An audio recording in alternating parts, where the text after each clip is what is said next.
Ito ho, naiulat kamakailan lamang itong magkakasunod na earthquake o lindol o pagyanig dyan sa may bahagi ng Bulkang Pinatubo. At marami ho sa ating mga kababayan, gaya nga ho ng napag-usapan na natin dati sa programang Public Interest, talagang nagkaroon ng agam-agam ukol sa sitwasyon talaga ng Mount Pinatubo o ng Pinatubong volcano, dahil nga po may karanasan na itong ating mga kabalen dito sa Pampanga kung gaano o paano maggalit iyang Bulkang Pinatubo.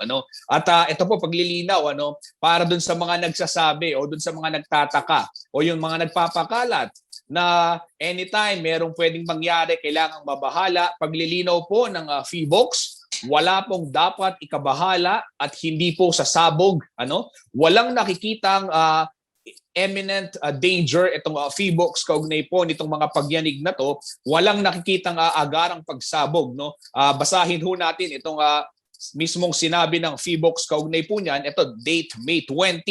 Alert level 1, abnormal pa din ang prevails over Pinatubo volcano, which means that there is low level unrest that may be related to tectonic processes beneath its edifice, and that no imminent eruption is foreseen. So wala hong nakikitang pagsabog yung mga eksperto dyan sa may Bulkang Pinatubo. Kaya yung mga nagpapakalat po ng impormasyon dahil matapos yung mga pagyanig, mga PI ho yan, peking info yan.